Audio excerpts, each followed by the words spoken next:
Good morning. This is the Eager Beaver Show. You are listening to a True North Eager Beaver Media Incorporated podcast.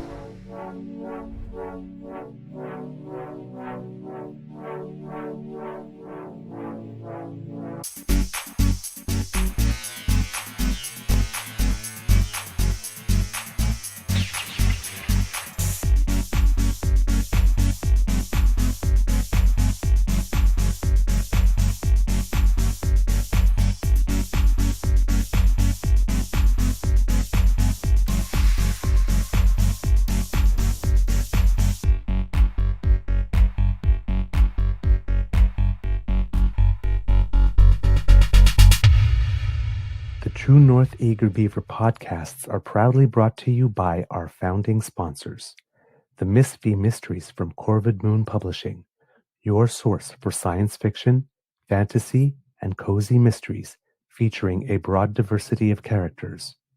PsychicTarot.ca, book your tarot reading and unlock your spiritual journey. And the Pepper Master, hot pepper sauces made from farm-fresh ingredients to thrill your taste buds and expand your mind.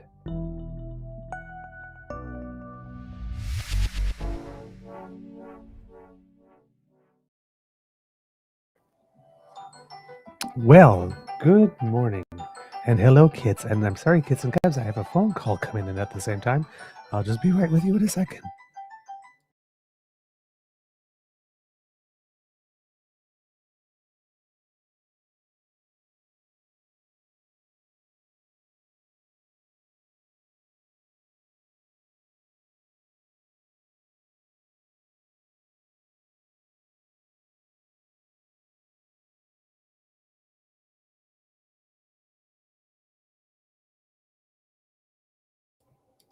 All right, that was a little odd. All right, well, good morning and hello, kids and cubs, and welcome to Season 5 and episode number 814 of the Daily Beaver Morning Show. Oh, Canada, always 100% Canadian. Today, recording day is Thursday, December 18th, 2025, and I can't tell what kind of day it is here at the Beaver Lodge because it's still rather dark out. I am your host, the Eager Beaver, pronouns he, him, hey, Mr. Beaver A, and not with me as usual is my good friend Mr. Grizzly. However, we will be together this Saturday because it is Pubcast Day. Pubcast Day, Pubcast Day. It's Christmas Pubcast Day. Oh, I'm so excited. It's going to be lovely to spend some time with him, and it's going to be lovely to spend some time with you in a little more relaxed setting because I've not been able to get to the last three, given I've been in rehearsals or doing a show. So it's going to be nice to get back to our tradition in time for Christmas. Yay! So a little holiday cheer. I hope you will join us. I think we'll be starting somewhere around 1 or 2 p.m. Eastern. Haven't confirmed with Mr. Grizzly, but it's usually around that time that we start. And then we go on for a little bit. And yeah, let's join us on Saturday and spread a cup, share a cup of cheer. There you go. Don't spread the cup.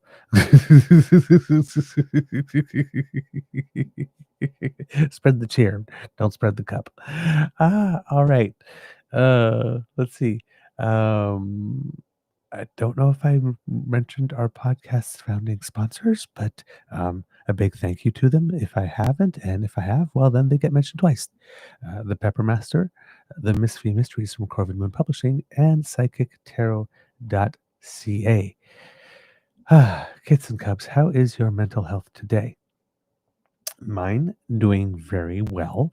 However, I will admit I am very tired. I was extremely unsuccessful in getting to bed early last night. I was on my way to bed. I was literally walking to the bedroom when my beaver sweetie stopped me to ask me a question. And 2 hours later, we were still up. So so yeah, I got to bed fairly late. So it's a third short night in a row, and last night was the shortest of all. So again, not looking so bad. That's the Louis Vuittons under the eyes are looking okay, but Yeah, I am to travel today to the Ottawa Beaver Lodge, and I have a feeling that as soon as we're ride sharing, and as soon as the car starts going, the white noise from the wheels, I'm going to be out like a light. I fall asleep in cars all the time, sometimes in buses too, sometimes in trains as well. I've been known to miss my stops getting off, even by train. So ask the kids who've been around for a while. They'll know. They'll tell you. Ah, but my spirits are very good, very good. How can they not be very good, right? I'm heading to the Ottawa Beaver Lodge, and on Saturday, we're having a pubcast. Life is good. Mhm. All right, kids and cubs. We have a show for you today. And let's see, a lot to talk about because there's been a lot of news. But as the title suggests, um, there has been more drama in provincial politics in particular. If you've been following the show for the last little bit, we have regaled you with tales in Alberta, for example, of so many MLAs uh, facing recall petitions. I think, if I am not mistaken, we are up to 21 or 22 now MLAs being recalled, all of them from the UC, well, not being recalled, sorry, with recall petitions out. Uh, and it would seem that it's like 21 or 22 UCP MLAs and one NDP MLA has been added to the list. It's kind of interesting. Um, and there's a couple more. So let's see.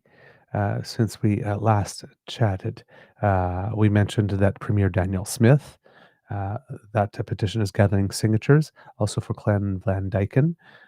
There's something organizing to recall Mickey Amory, who I believe is the Minister of Justice, and Jackie Armstrong Hominiuk. And initial paperwork has been approved for Justin Wright and Ron Weeb. Hmm. I'm still trying to find uh, who is the NDP MLA um, who is being facing a recall. There we go. Click list of the 23 Albertan politicians facing citizen recall petitions. Thank you. This is from battlefordsnow.com. Thank you so much for putting that out there. Um, let's see.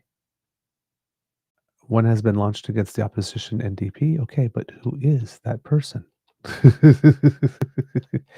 And going down the list because it's a long list. There we go. Amanda Chapman. Petitioner Laurie McCormack says Chapman is putting strident, divisive partisan attacks above, quote, common sense representation of the constituency while backing public sector unions at the expense of residents. Chapman rejects that, saying she heard from and acted on what was the vast majority of her constituents told her to do, which was back teachers in the recent strike. Okay. Uh, this one is interesting because it says what was put into the petition for Daniel Smith.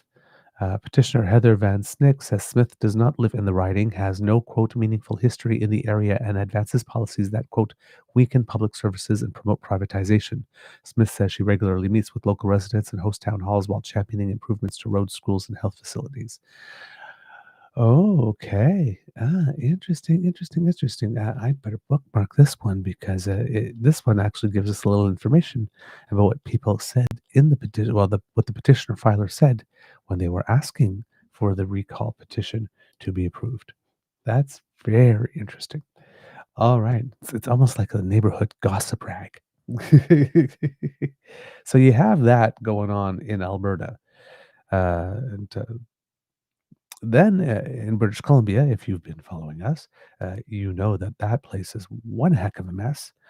You had the BC Conservative Party recently oust their leader, John Rustad, and there was weird stuff going on in that whole descent into political implosion for all intents and purposes. But he basically got a letter at one point from about 20 of his 39 caucus members saying he wanted to go. And then I guess the inner workings of the party had declared him professionally incapacitated, which was an interesting choice of words or combination of words in order to give him the boot. He said he wasn't going anywhere. And then the very next day, he resigned. And then BCOne, the other white meat. I mean, the other Conservative Party in British Columbia, Faster, Leaner, Loonier, was headed by Dallas Brodie, who had been kicked out of the BC Conservative Party for making comments that one could very easily categorize as residential school denialism. And she was joined by Tara Armstrong, and them two together formed One BC. It had official party status because in the British Columbia legislature, you only need 2 seats to have official party status.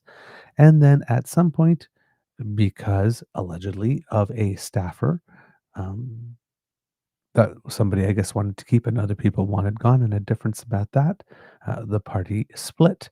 And its leader, Dallas Brodie, and the other caucus member, um, oh God, Tara Armstrong, I think, or was it Tamara? No, Tara Armstrong, I believe, have now decided to both sit as independents. So I don't know if that means that one BC is dissolved. Technically, it has no party status, and now technically, it also has no members of the House. So yeah, a big falling out there, big soap opera, people writing out big novels on Twitter explaining their positions and defending and fighting with each other and arguing with each other. Big hot mess. Wyatt Claypool is still trying that 72-hour truce. I didn't look at all the other accounts, but I saw Wyatt Claypool's yesterday, and he was still going at it. So that didn't last long, at least for him. But yeah, we don't even know technically if that party exists anymore. And based on the articles that we were reading yesterday, not the articles, but each person's individual testimonial, it seems like the type of initiative that if Tara Armstrong wanted to continue with another alternative conservative party that was funded on residential school denialism and uh, uh, transphobia, and I don't know what else. Um, oh yes, convoy memorialization. She's the one that wanted to make a national holiday, as a tribute to the convoy people. Um, her and the other people in the inner circle of that party who seem to all have been on the same page could easily strike up another party. So hold on to your hats. Maybe that will happen if they decide that they don't want to let their dream die. They just wanted to get rid of Dallas Brodie. But Dallas Brodie, too, like John Rustad, had also said something to the effect that when the letter came out and said, you know, no, I have not been deposed. I am going nowhere.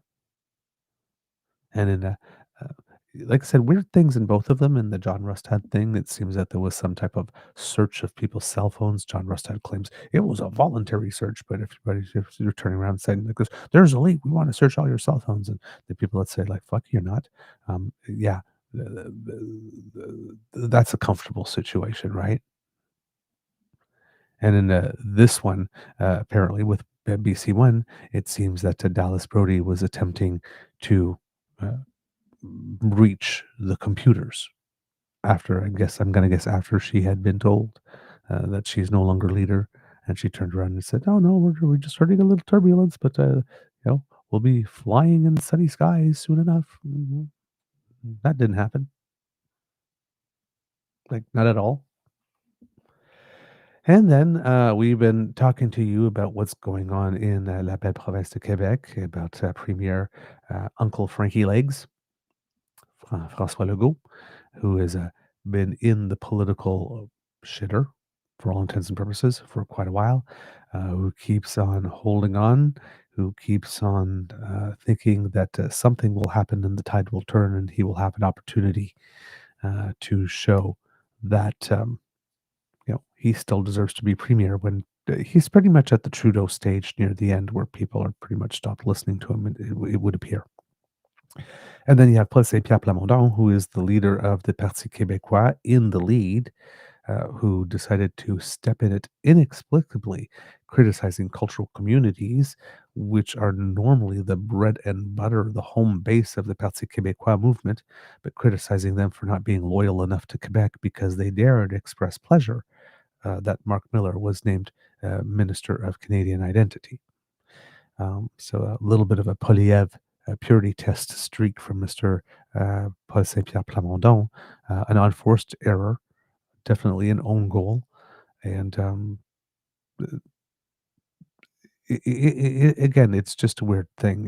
It would seem that Paul Saint-Pierre Plamondon, the Parti Québécois usually has a tradition of being a more left-leaning party, and Paul Saint-Pierre Plamondon may not be that. So that is going on. Again, just for no reason at all. He just came out and decided to take a swing at a community that's always been an ally of that party. So, yeah, it was like I said, it was just very weird. And then we've talked to you about this as well. Within the Quebec Liberal Party, things started going very, very, very bad for its newly minted leader, Pablo Rodriguez. He's been leader for only about 6 months, and the Quebec Liberals were starting to pick up in the polls. I think around the time he was leader, they were sitting at about 21% in the polls, and before all the mess started to happen.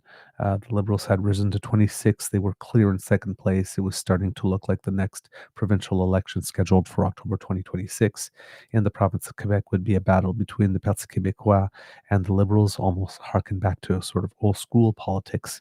When I was younger, when it was just, when it was pretty much them two always facing off. Um, and then scandal started happening. And the weird part about this is that this may be a situation where Mr. Rodriguez did absolutely nothing wrong and he's just collateral damage. Now you have to understand in the province of Quebec there is a big history with corruption, right? There's something called UPAC, which is an anti-corruption squad within the Quebec police. They had a whole Charbonneau commission after I think the end of the liberal government of Jean Charest.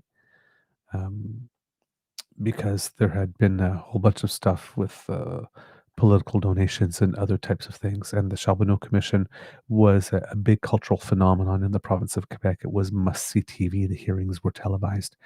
Um, and the Parti Libéral du Québec have been working very hard since that time to try to distance themselves from all that stuff that was happening in the party and to try to create a fresh new image to gain the trust of the Les Québécois again. So when there was news that came out that potentially there was some vote buying or people being compensated for votes in the Quebec Liberal Party leadership race that brought Pablo Rodriguez to power, um, that just landed on his desk like a thud.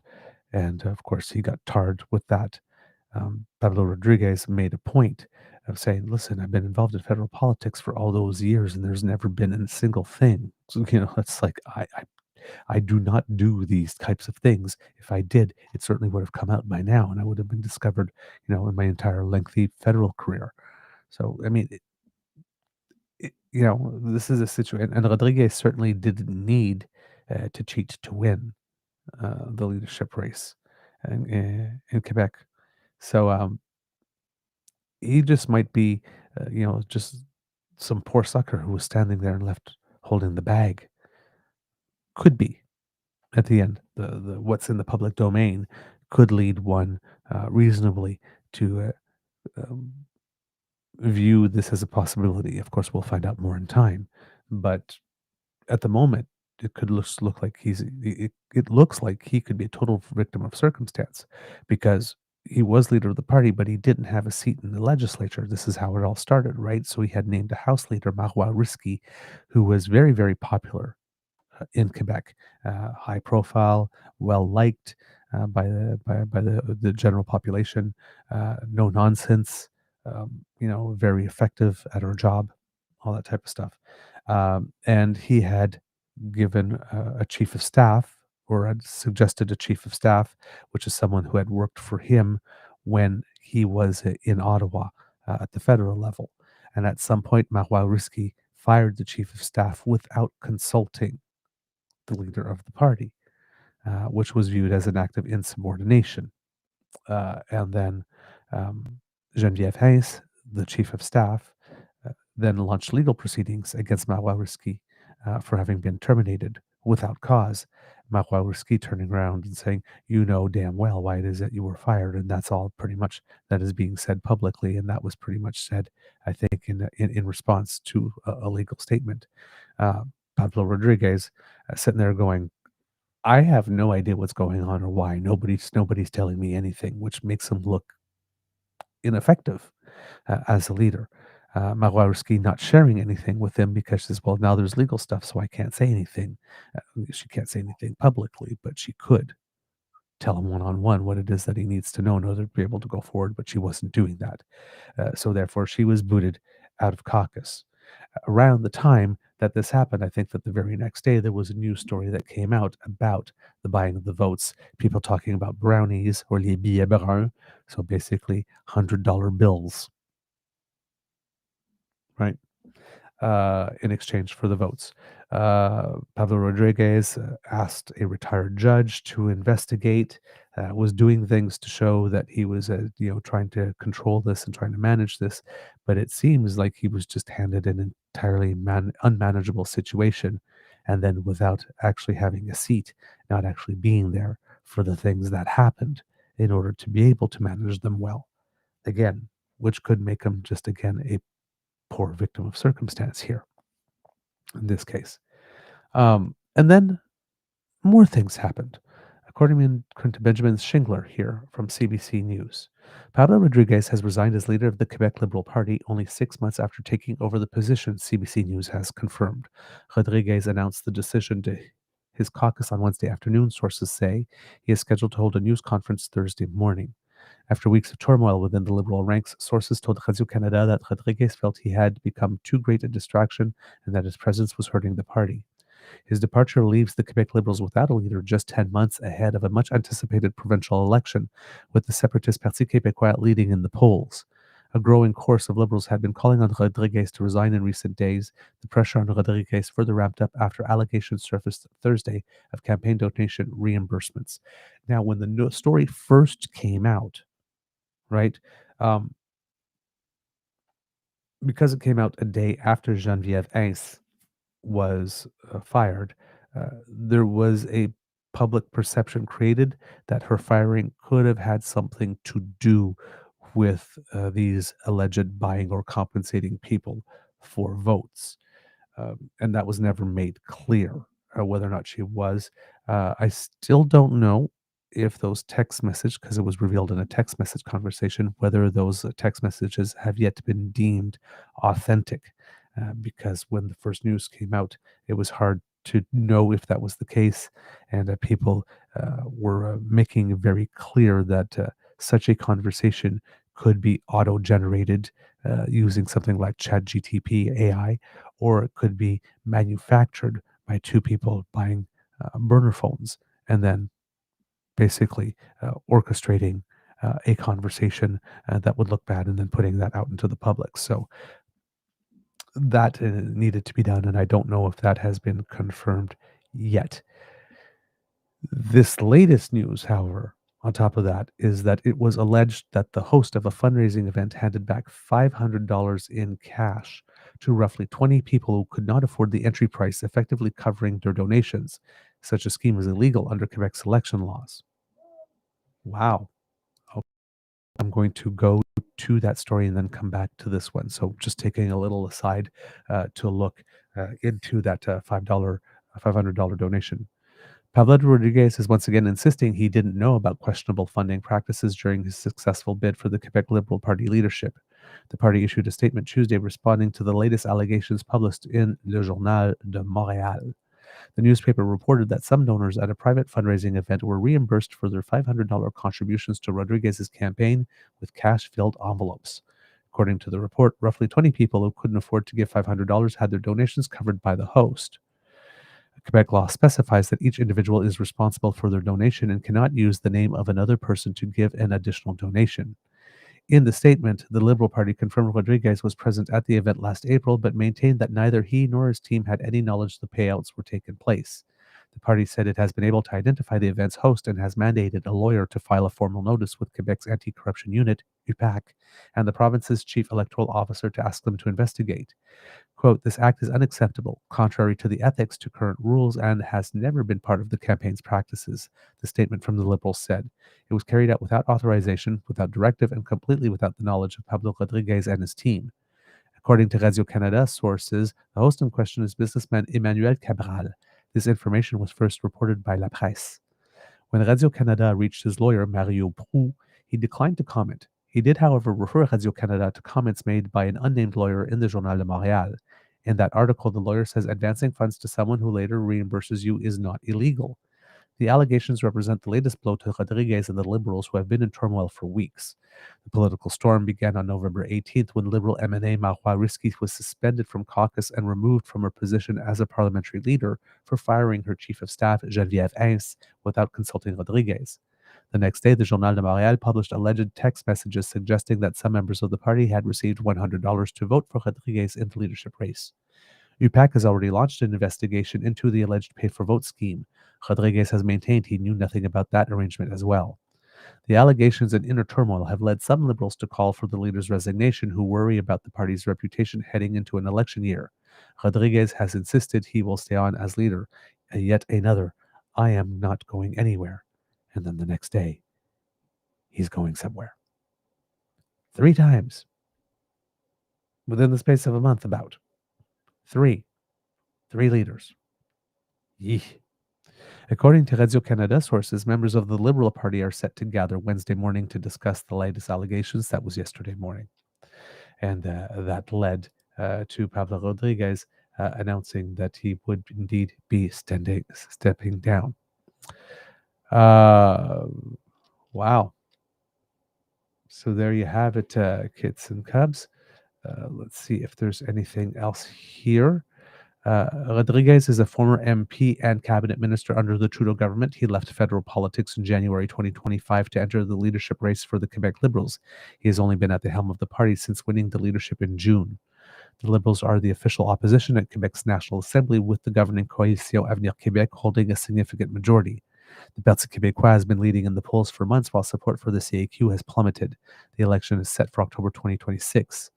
Political science professor Daniel Bélan, director of the McGill Institute for the Study of Canada, said the Quebec Liberals face a difficult road after Rodriguez's resignation. Quote, they will have to act really fast, just like the Liberals did federally, he told CBC Montreal's Radio Noon, referring to Mark Carney's leadership victory after Justin Trudeau's departure. He added that the Liberals must, quote, look in the mirror to avoid further controversies involving campaign financing. Quote, it's not just about changing the leader, he said. Former Senator and columnist André Pratt, who recently chaired a policy commission for the Quebec Liberals, believes the party still has an opportunity to rebuild. Quote, people are looking for an alternative to the current government, he told Radio-Canada. And that is true. This does give the party an opportunity to bring in someone fresh, untainted, but it would have to be somebody spectacular to turn this boat around, almost like Mark Carney. So, if there is a Quebec version of Mark Carney, and I'm not saying necessarily has to be a banker or anything, but somebody who has an impressive level of personal and professional experience that would meet the mood of the moment in the province of Quebec, it would be a good time for you to step up now. It really would. Um, all eyes had turned quickly to Finance Minister François Philippe Champagne, people suggesting that he might be looking to jump ship. Uh, but he also has federal ambitions. I think he rather likes his job. He is on the record as stating that he is not interested, but a lot of people are suggesting that there might be a draft Champagne movement that becomes so strong it would be very hard for him to resist. Um, there are also, there are the two candidates that had finished second and third in the Quebec Liberal leadership race um, that could show interest in running for it again. Um, their name recognition isn't as high as François Philippe Champagne's, that's for sure. But that doesn't say anything about their abilities as a leader. So, yes, we're going to have another leadership race uh, happening.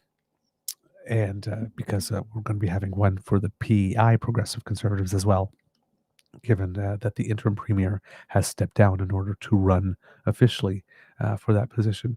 But we're going to have one in Quebec as well. And of course, we're going to have one in British Columbia for the British BC Conservatives. And on that one, it seems that it is very possible that Pierre loses another MP in the House of Commons. It looks like Aaron Gunn, oh boy, is very, very interested in running. Now, I don't know if this is just, hey, there's an opportunity and I have a chance to be a premier, I'm going to take it, or if this is a situation, hey, Pierre, when I signed on to run as a federal conservative, um, you told me I was going to be in government, and now I'm in opposition, and now it looks like the Liberals are going to get a majority, and I didn't run for you in order to be in opposition for 4 years. So I'm gonna, given that there's an opening in British Columbia, I know you're down a vote already, but see ya. We want to be a bicycle. So it could be a situation like that. I'm not sure that Aaron Gunn is going to be a much better choice for the BC Conservatives than John Rustad. I mean, he's definitely younger and probably much more charismatic. But uh, probably much more militant and not a big love of Indigenous people. Not a big love at that end, which for a lot of voters in beautiful British Columbia is a non-starter.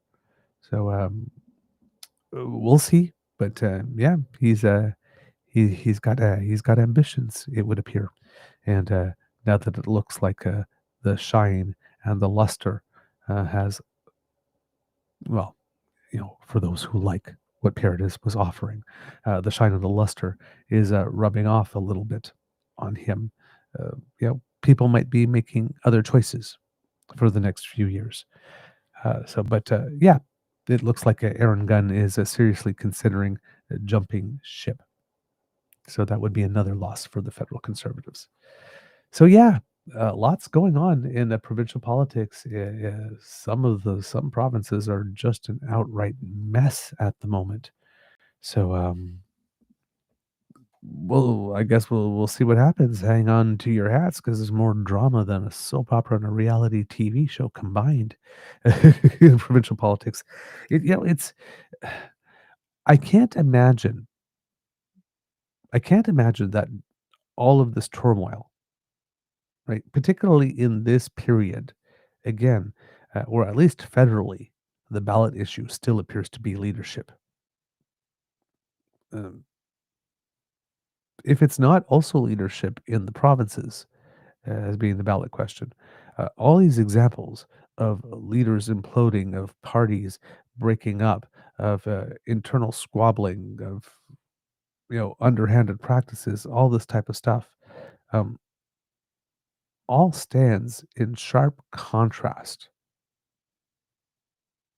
to what the type of governance and government that Mark Carney and the Liberals are offering us federally.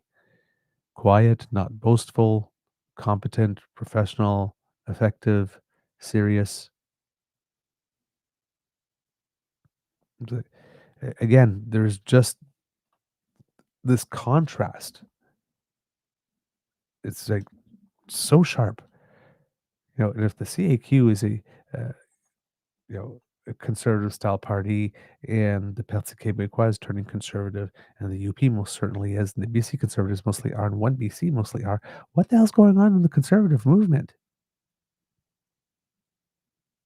Just all these implosions and so much drama, and people not. I mean, again, as a citizen, for the people who support these parties, um, the part I don't understand is I can understand you don't like liberals, or you don't like New Democrats, or you don't like socialists, whoever you don't like, and you're true blue all the way. But my God, a party that can't even run itself, why would you even give it a mandate to run a province? We're talking about parties that can't even run themselves. At the federal level, one of the reasons I don't understand why anybody votes conservatives is that party is unable, has been patently unable since Harper left, of running a clean leadership race internally. How can you vote for that as a party? A party that can't even organize a clean leadership race after 3 tries should never have been given the keys to the nation and access to the purse strings. It's patently obvious. Like, a lot of these organizations are downright shit shows. And there's like this weird disconnect that, while all this turmoil was going on with the BC Conservatives, the party is up in the polls despite the whole party being a mess. The Conservative Party of Canada is doing well poll wise in terms of numbers for the party, even though nobody likes the leader, right? It's Doug Ford has a 62% disapproval rating in Ontario. And if an election were held today, he'd be cruising to a fourth majority. It's it's like, once again, uh, our premiers are the problem. The provinces are the problem. The federal wing is going relatively well. And then you add that to all the turmoil within the federal Conservative Party on top of that one. It's like, again, conservative voters, we've been sitting back and watching conservatives go to war with each other, taking each other down, fighting. Is- And you could still vote for that? You don't think that if that party was elected to be government, it would be so damn distracted that it would not be there for you? I just don't get, again, we are nonpartisan, but we definitely sit somewhere on the political spectrum, center to center left, a little progressive, sometimes a little center right, depending on on the topic, right? But pretty radically center. Mr. Grizzly is a little more left than I am, but we're both, on certain topics. I can go wide left as well, right? Um,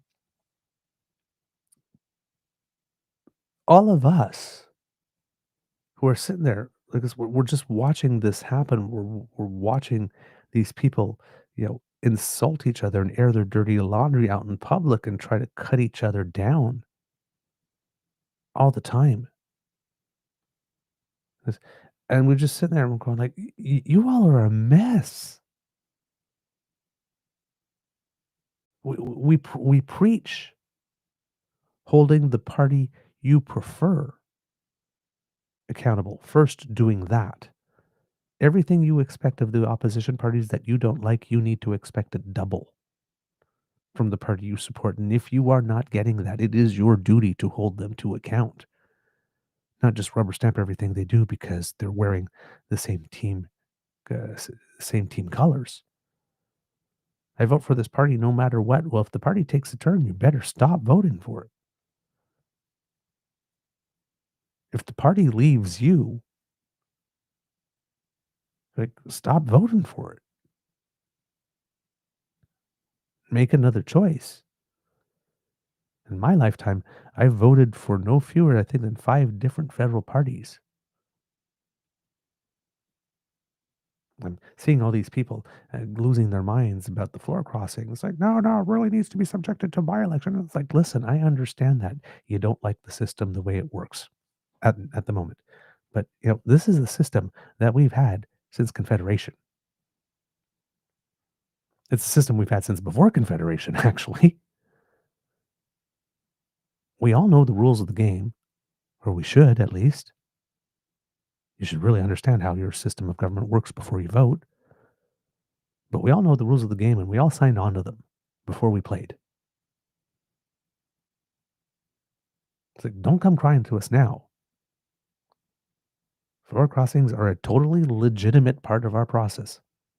Always have been, because political parties are not supposed to be prisons. We vote for the person. And I know a lot of people go, well, you may vote for the person, but I vote for the party. That's fine. You're allowed to vote for the party. You're allowed to vote X to block O. You're allowed to be a one-issue voter, and you'll just vote for whatever party supports gun rights or supports, pro-life policies. You're allowed to do that. You're allowed to vote in different ways and have different priorities, but our system is organized in such a way that you vote for the person. Party affiliations didn't even appear on the ballot until sometime in the 70s. We vote for the person. You vote for an elected representative, and then you trust that elected representative for the term, the entire term, to represent your best interests.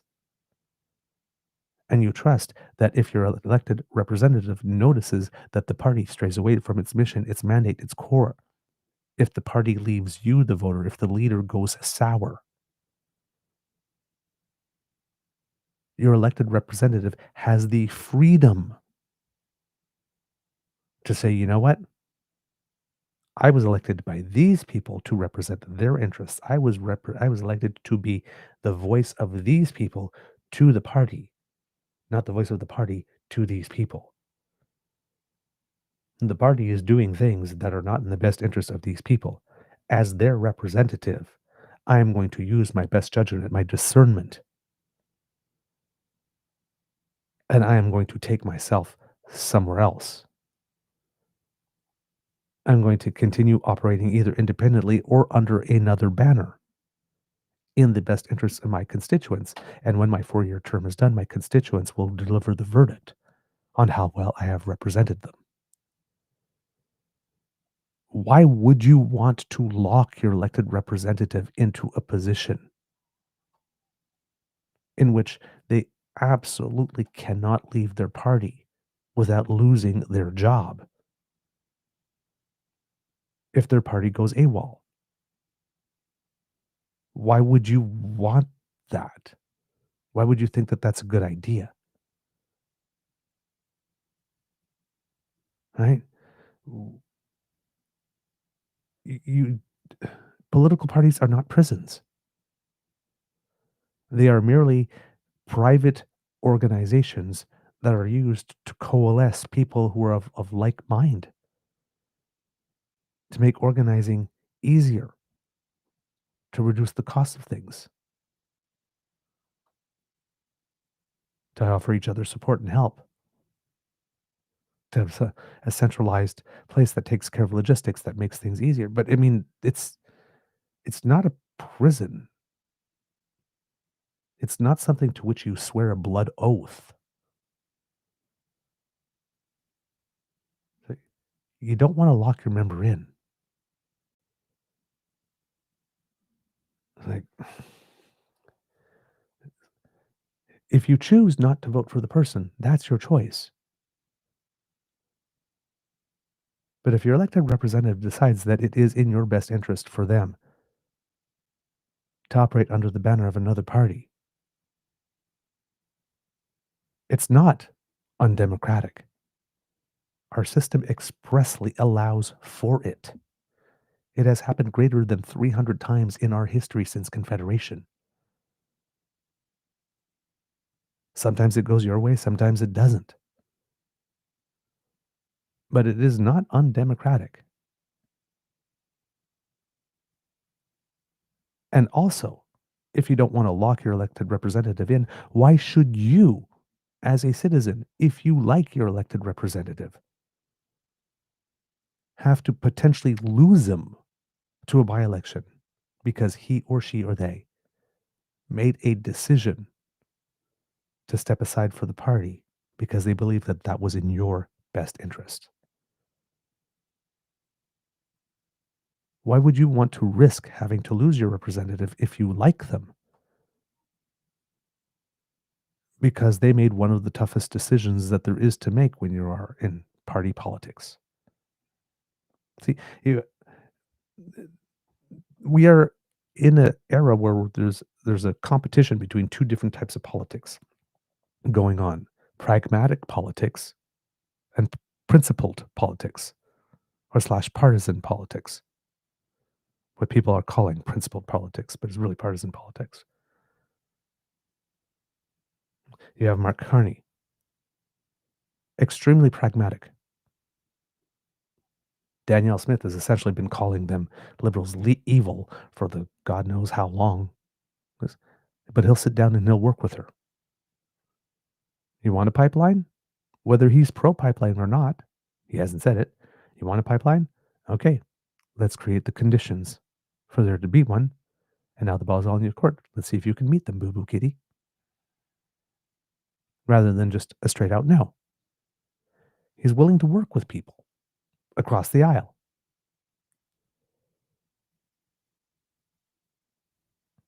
And then you get Wab Kinew, for example. Very pragmatic politician. David Eby, very pragmatic politician. Susan Holt, very pragmatic politician. They're focusing on getting stuff done rather than on who gets the credit. And then you have principled or partisan parties. Either principled because there's an issue that they believe in and it's sort of a litmus test or a purity test in order to be involved. Um, for example, One BC, hard to be a member of that party if you don't have some intense dislike for Indigenous people. It's kind of the basic entry. Kind of hard to be a UCP MP if you don't have an irrational fear of transgender children, right? If you actually care about trans children's best interests and don't want to interfere in their doctor-patient relationship, you're probably not running for the UCP. You don't really have a home there. It's not like you would be welcome with open arms. I'm taking a principled position. You're taking a bigoted position. It's like you can call it principled all you want. Principled is often a word that politicians use to make a bad thing that they are doing sound good. It's almost like when Danielle Smith talks about uh, revoking your fundamental and allegedly inalienable rights as casually as she was sharing a chocolate chip cupcake recipe. Right? It's these are not normal behaviors, people. These are things that we deserve to stand up to. So yeah, don't. There's the world of should, When somebody steps down, they should sit as an independent. They shouldn't be able to go to another party, or yeah, they should resign within 6 months and stand for a by-election. It's like, that's the world of should. I don't like this. It should be this way. I don't like that. It should be that way. Politics is the world of is. There is the Westminster system. There are the rules and the conventions.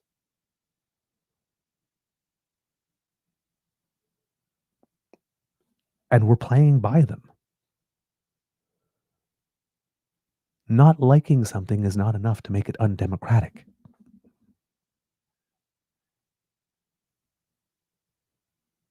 Not liking something is not enough to make it undemocratic. The ball not bouncing your way this time does not make something illegitimate. These are the rules of our game.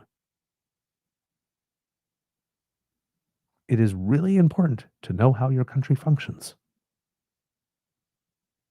Because when you don't, clearly, you have people that are more than willing to exploit that to try to pull the wool over your eyes, to try to make you believe that things that are completely normal and even provided for hundreds of years in our political system, trying to make you believe that they are somehow undemocratic or wrong or illegitimate, when it's the way the game has always been played. It's the way that the game was expressly designed to be played.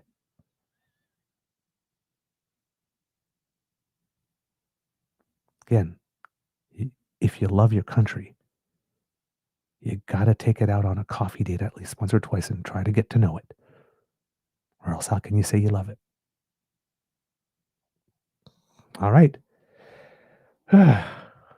Yeah, Kid Bucky here. It appalls me at how many journalists in Ottawa have little to no knowledge of the mechanics of government. Sometimes I wonder if they do, and it's just editorial, strategic sins of omission in order to make a story more titillating. But I mean, yes, you are right. We should really um, this knowledge should be really at the fingertips. And when these types of statements are being made, this type of education and reporting, giving that fact and the reporting should be rather commonplace. You know, we saw that in the interview with Rosie Barton, trying, when Pierre was saying, Mark Carney is achieving his majority through dirty backroom deals. I was like, yeah, but the rules allow for it. This has always happened. I mean, you guys benefited from this once and just bulldozing. She's tried to, but he clearly wasn't having it. Um, and then, of course, hearing Pierre Poliev talk about dirty backroom deals, which could be the title of his autobiography, right? We're talking about a guy that the only reason he's still in politics is because he was allowed to sign a deal with Elections Canada for a compliance agreement, because people don't typically sign compliance agreements if they feel that they were going to go to court and win. So that was a deal, right? And then that whole thing with Damien Couric, MP who already had a seat. Oh, you're going to give up your seat for me. Oh, you're doing it out of the goodness of your heart because you think I should still be a leader. Oh, great. Oh, look at this. Here you wind up at this wonderful job. Nice, cushy job. And thank you for helping me campaign. But that wasn't a dirty backroom deal. No, and the convention that's coming up, in which the thumbs were on the scale to pick each one of the delegates to make sure that they would be Pierre friendly. That's not a dirty backroom deal. Choosing to have it in Calgary in the middle of winter, strategically, no backroom dealing there, right? Right, Pierre? Paying $50,000 to get out of a debate, paying the legal fees for a whistleblower who takes out your main rival in a leadership run. No, no, no, no. But you're opposed to dirty backroom deals, right? Those are terrible things that we should the Liberals for. When more and more of the news coming out, it looks like the Liberals are not making dirty backroom deals at all, but it looks like that people are just coming to them. As someone was describing it, Liberals are saying that we're not pitching here, we're catching. We're catching. Ouch. But yeah. Now, something I frequently say on the show, maybe not frequently, but if you've been around a while, you've heard me say it, is that in politics, when people start laughing at you, particularly the media and the pundit class, you're dead. And that's already started happening with Pierre. If you've been watching the political shows, you see them making jokes here and there and descending into a little bit of laughter and having a chuckle here and there. But there's another rule. So when the media and pundit class start laughing at you, you're dead. When they start openly talking out loud about your replacement, you are dead on arrival. Just break out the cabbage right now. Break out the lettuce. It's the countdown is on. And I'm watching all these conservatives online lose their minds. Why is it media covering this? Why is it media covering that? Why is it media covering liberal this, liberal that? Oh, conservatives. Hold on. Let me be your emotional support Canadian here. PP stands. You are going through the exact same thing that the Trudeau stands went through just about a year ago. In fact, it was a year ago, 2 days ago, that Chrystia Freeland wrote that letter that led to the end of Justin Trudeau. But if you remember, just about a year ago and a little bit more, all the media was on Justin Trudeau political death watch.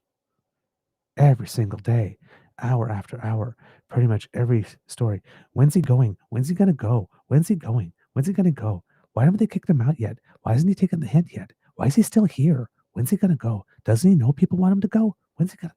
It was like that constantly. And now it seems to be turning like that for Pierre. So welcome to the club. You're going through the exact same thing that all the people you were laughing at just went through. It's not fun, is it? You have big feelings about that, do you? Yeah, I know big feelings are hard. Yes, they are. But if we sit down and calm down and take a few breaths, maybe if we learn to play nice with each other and share toys, it doesn't have to be this way. But yeah, Pierre Poilievre is on 24/7 political death watch in the media. There's blood in the water. If it bleeds, it leads. And political journalists love the taste of blood.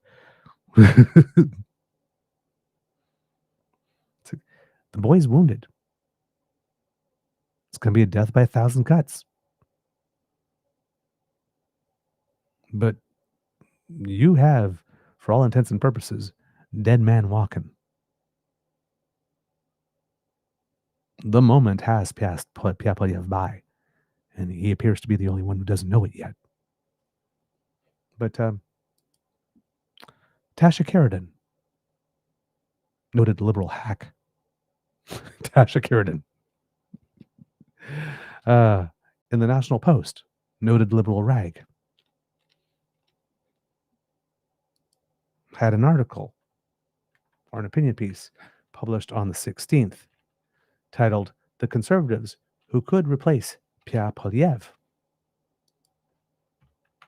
Right there, boom, in your face.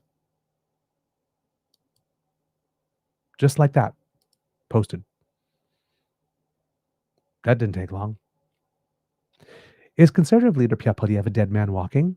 Perhaps not yet, but after MP Michael Ma's shock floor crossing last week, he is certainly limping.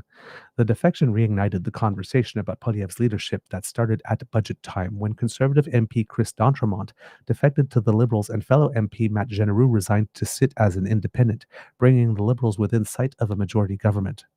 Are more crossings possible?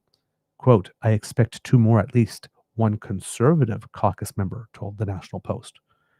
Quote, Polyev will continue to die a death of 1,000 cuts because I've never seen a guy who's so unaware of the room he's in, and I've never seen a guy who just refuses to stop doing stupid things.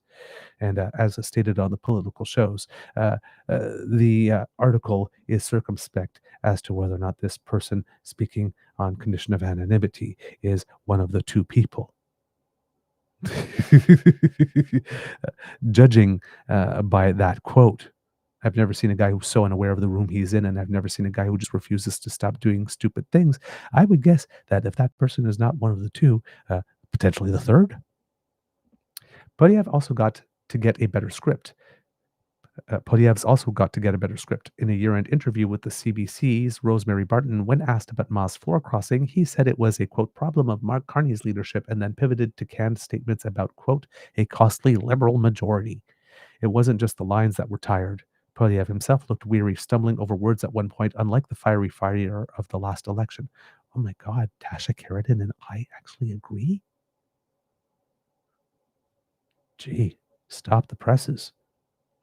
So what's the chatter if here So what's the chatter if he were to go? Who are the possible pretenders to the throne?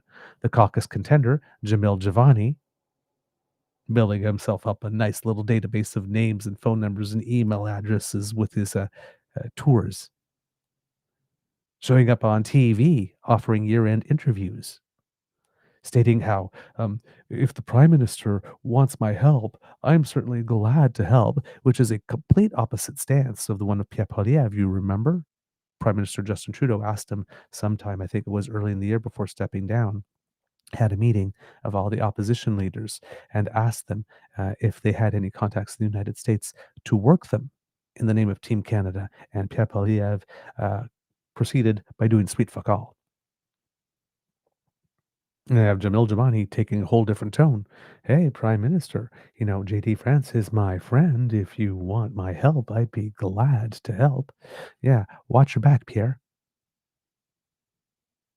Watch your back. Now, of course, Jamil Javani, as an aside, little snake that he is, of course, right? Um, I I don't know how you go around the country and all over social media for the last month and a half or 2 months trying to brand liberal racism as a thing, and then the next day go and try to go in front of a camera and say, "Hey, liberals, yeah, I know I've been going around the last 2 months saying that racism is purely a liberal thing and that it's all your fault. But hey, if you would like my help, if you would like to share with me your very confidential, private details and information about what it is that you're negotiating with the United States, so I can go help you with that." Even though my best friend is a noted fabulous and conspiracy theorist who is the vice president of the man who has threatened to annex you. But yes, now trust me, I will not share any private or propriety information with them if you give it to me to help. No, I would never do that. Not the kind of person I am. I don't know. I'm watching a guy slithering, positioning himself to maybe stab Pierre in the back. A guy who definitely wants a high profile position because he's been seeking this ever since he was fired from his job or he left his job or whichever it was when he was in media. Also claiming racism. I believe the allegation was that his employer thought that as a person of color, he wasn't reporting from the stereotypical leftist perspective that one would expect a person of color to be speaking from. He actively campaigned to get that nomination. As soon as he lost his job, he started going political. He wants the limelight. Beware. Beware of people who are that ambitious. He's got that ambitious baby. That ambition, baby. Look at his eyes.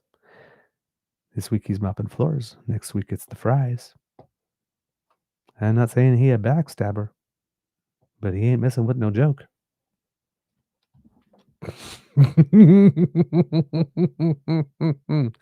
The Durham MP also gave an interview to CBC in which he affirmed his support for Poilievre as leader. Of course. Yes, yes, yes.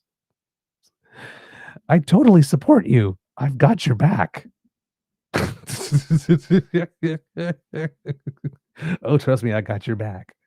For people who are listening at home, my hand is doing the motion of someone plunging a knife into that back.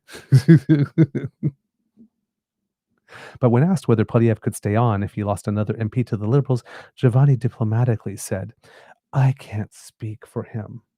Giovanni's comments come on the heels of his recent Charlie Kirk-style university tour and his offer to Prime Minister Mark Carney to help broker a trade deal with U.S. President J.D. Vance. The Western Hope, Jason Kenney, the former Harper cabinet minister and Alberta premier, now lawyer, has fans across the country from Quebec to Alberta. His bilingualism is a major asset, as is his experience at two levels of government, at which he failed. Again, I do not understand conservative circles. Only in conservatism could Jason Kenney be a star.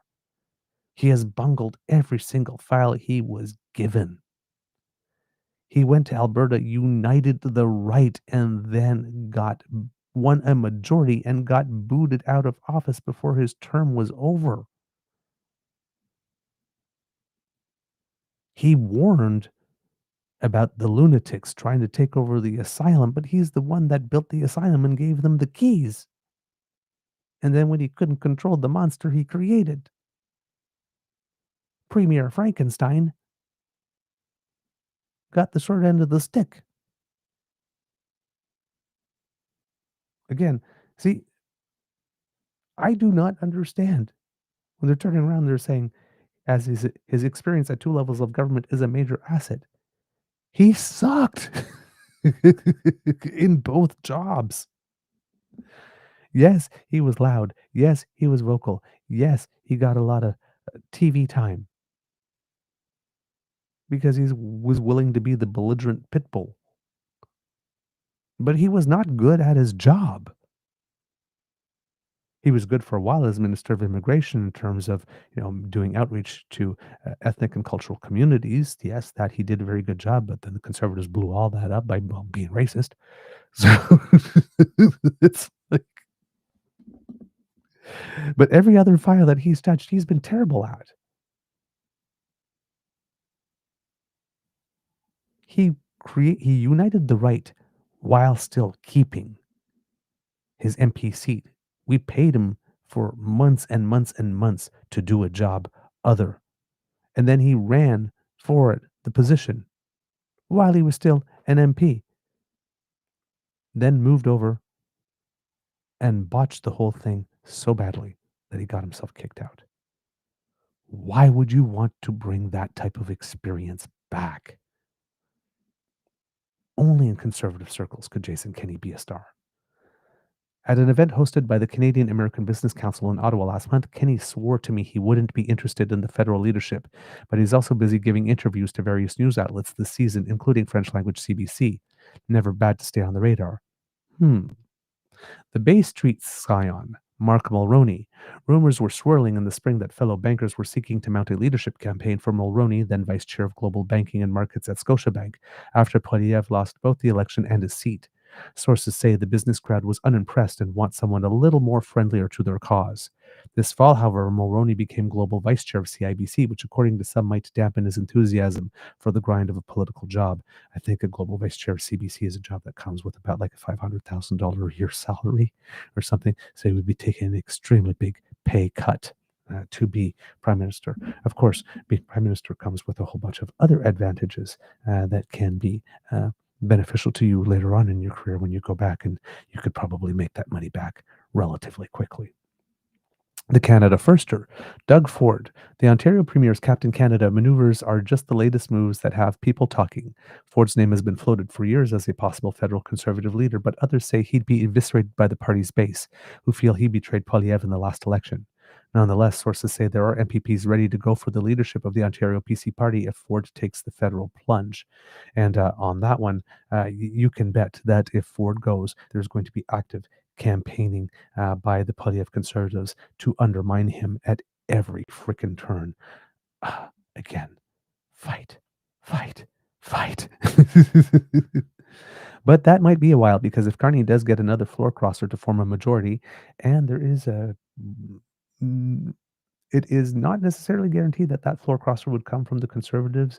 Apparently, according to David Cochrane, there is at least one NDP MP who is considering it. That would be a surprise. That would come out of left field. Yeah, I know. I will see myself out.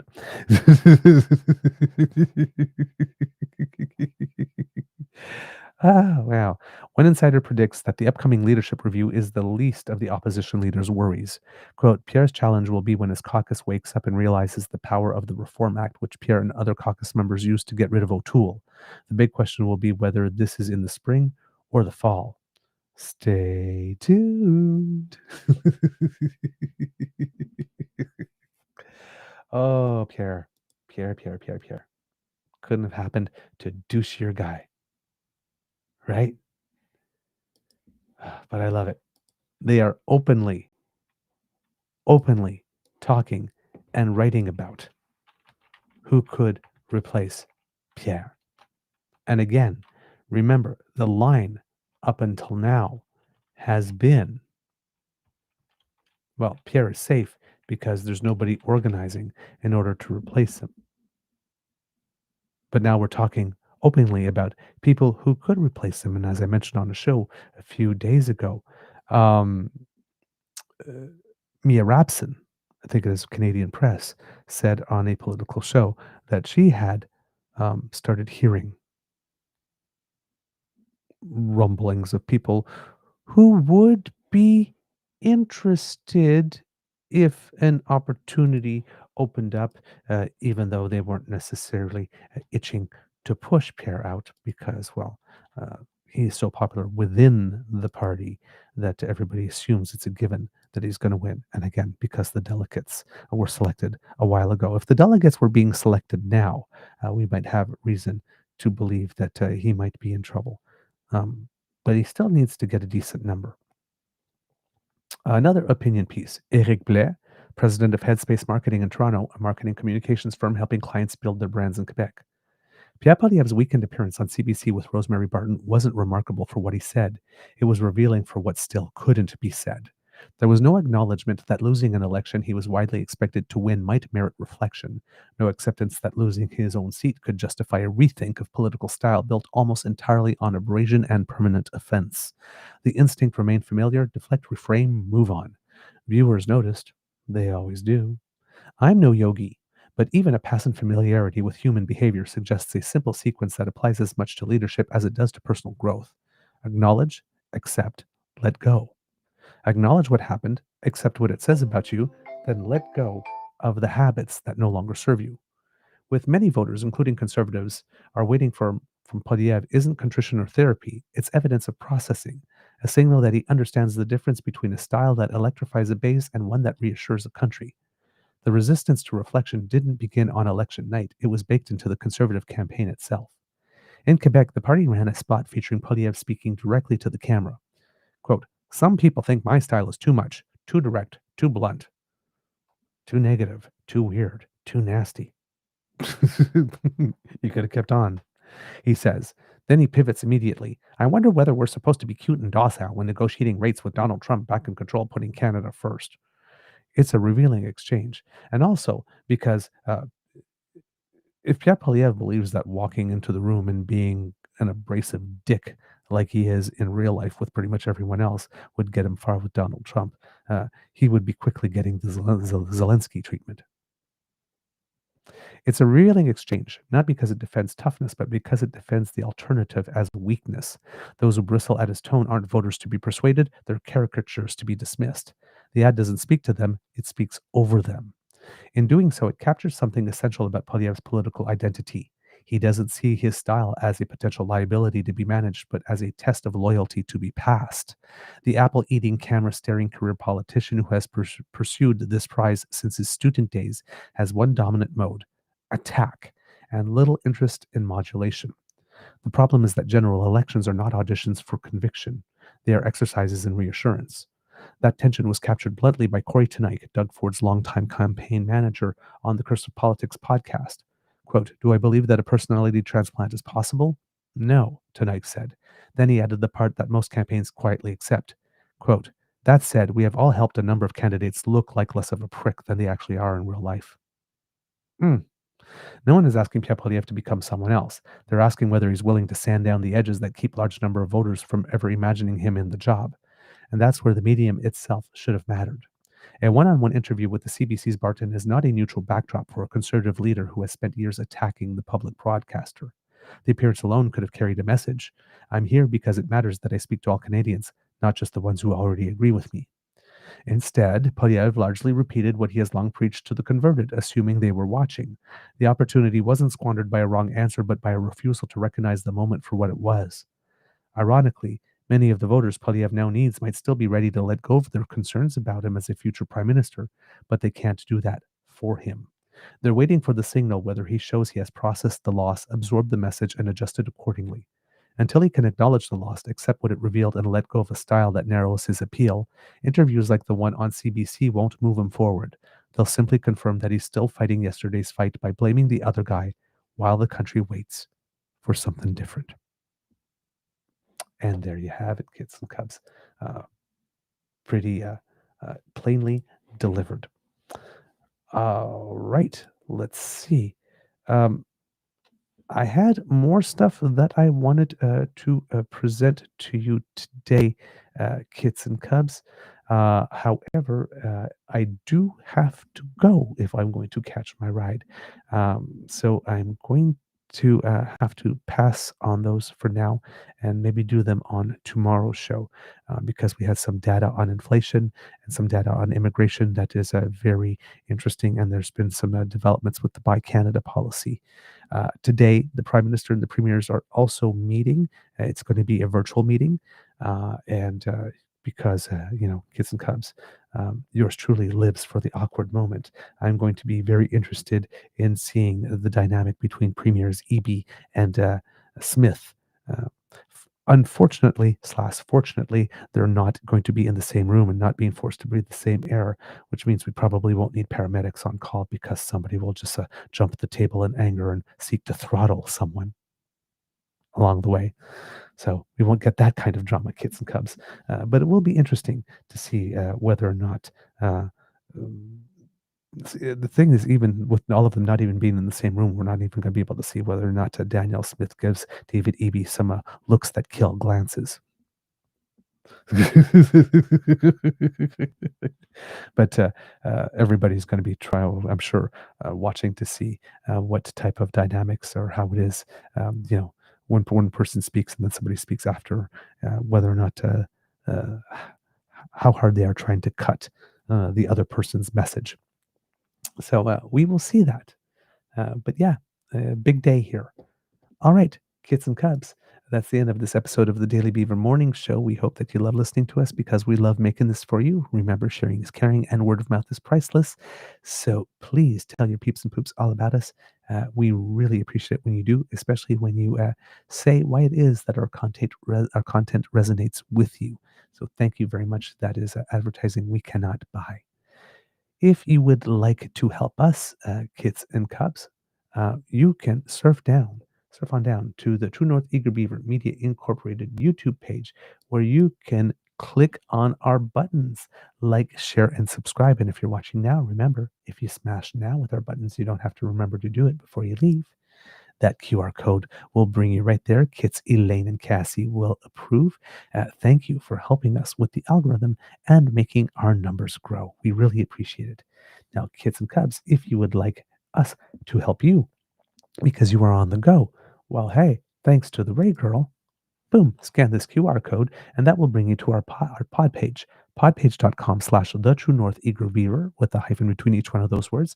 And when you click on subscribe, when we have something fresh off the podcast bandwidth, it comes directly to you. And that way you can pop us in your ears, take us with you, and take on the day. And kids and cubs, if you would like to help us with the costs that we incur to bring this show to you 5 days a week, and sometimes a little more, well, we could use your help with that.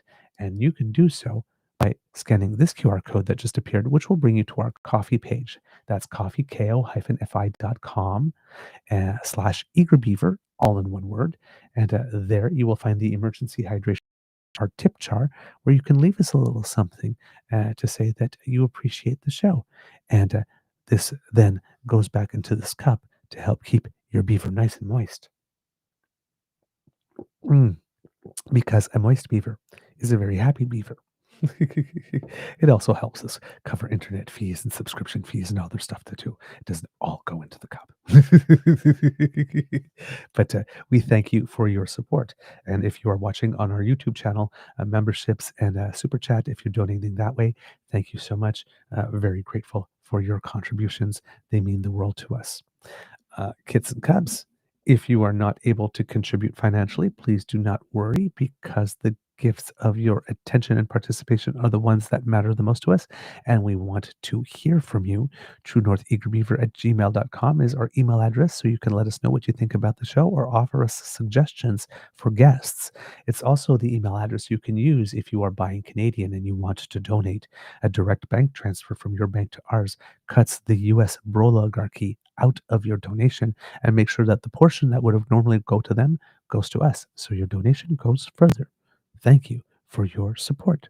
Because democracy is something that you do, Kits and Cubs, we have House of Commons petition number E6821 to encourage the members of our legislature to introduce a bill that would make it such that media ownership laws in Canada are changed so that media would be owned by Canadians, operated by Canadians, and in the best interests of Canadians. So please share that and put your signature on that.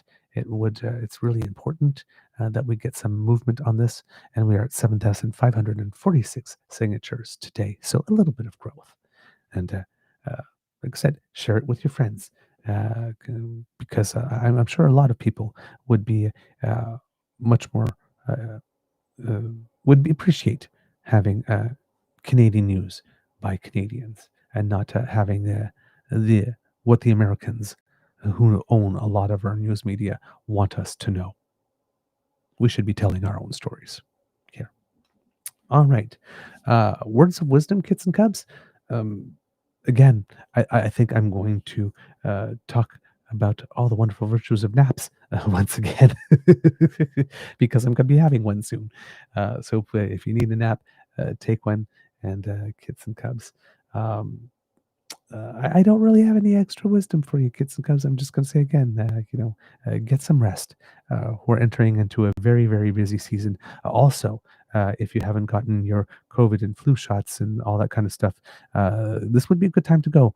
It usually takes 2 weeks for everything to fully develop or something. So, but you might want to get a week in before all of these social gatherings, right, in closed spaces without a lot of air circulating. So you might want to do that. There you go. Some words of wisdom. Could be a tough world out there, Kits and Cubs. So please be kind to and gentle with yourself. As you heard, the phone went off again. So now I got to go. So there will be no Easter egg today, but we will still do the audience participation.